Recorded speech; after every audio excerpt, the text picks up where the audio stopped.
nó còn là hi Darlak Bazaar anh nhá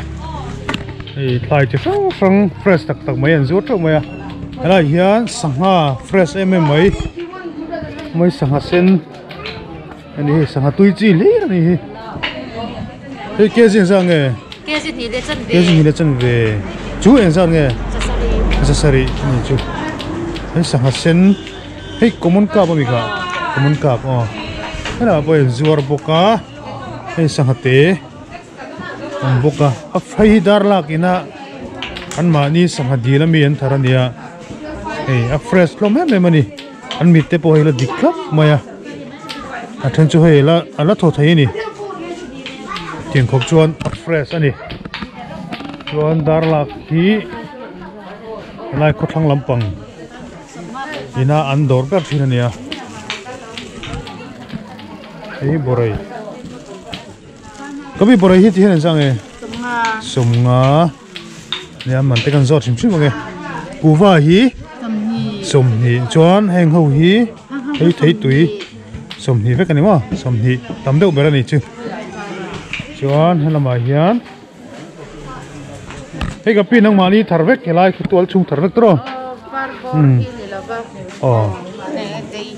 helai Darlak hi tong khoin to del tak khuan ni ika zora mi puiten lo hre ula helama khothlang lama ma mit thanga hian oma kon hei purun te po at fresh vek mai ni la hian helai tum buom boka hian Darlak nu hoin thai zuara ni helai muna hian ton ni chuan in thai tlem de won tia a tlem ni ber pon he ting hi nia ro pi khop mai point to del tak an nia he zol an nia leile tum nia leile da chuan thai chi sang khasi khai ang chi te po an ti nu ani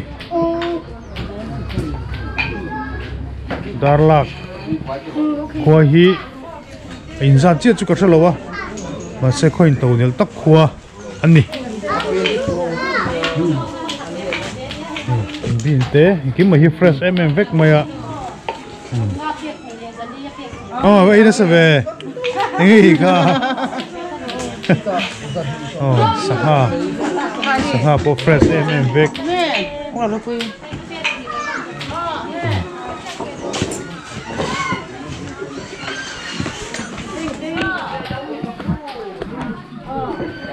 bằng hi